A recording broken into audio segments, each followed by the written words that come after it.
Alfandra na sobrang ganda at plano natin kunan lahat papunta ng R33 and lahat ng supercar, iba-iba dun, may pens. Nagkataon itong hard plastic.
Morning sa inyo mga kaswabe.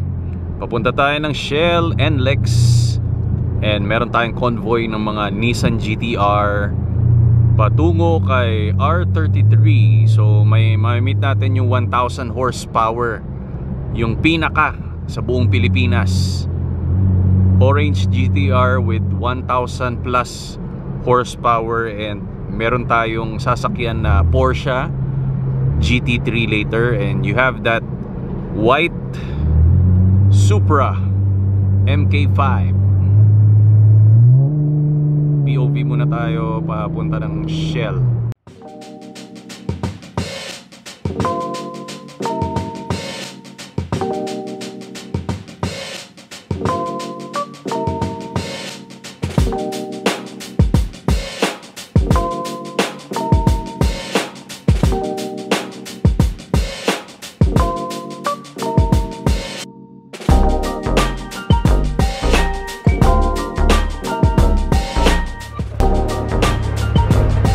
Carbon fiber wheels. Perfect.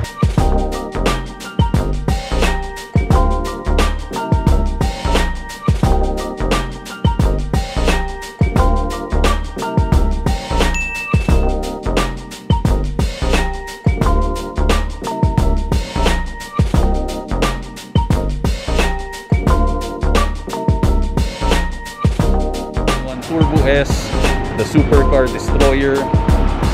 Yeah.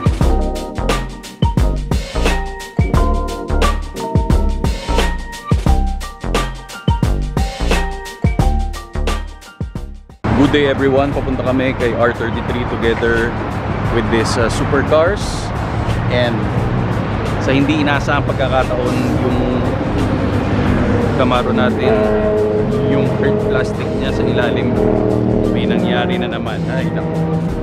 And let's see kung anong nangyari doon.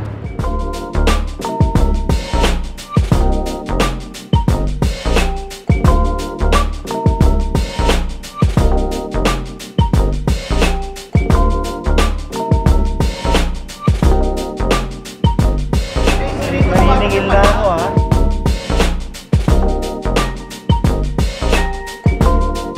Maniningil na ako ha. Maniningil na ako ha. Maniningil na ako ha. TF. Oh. Ayan. Wave lang.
hard plastic dito sa pang-ilalim, yung cover.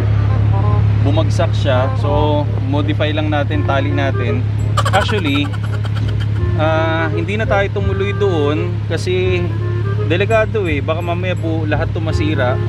Ang mahal ng pyesa na to, nasa 22,000 para sa pang-ilalim na cover na plastic.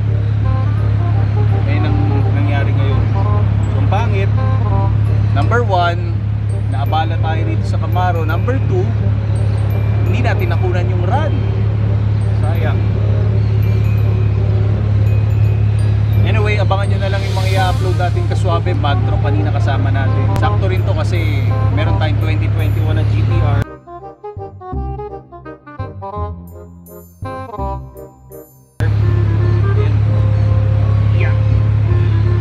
Siguro hanggang doon na lang muna tayo and abang-abang na lang tayo, okay? Subscribe na lang pag for more content tayo.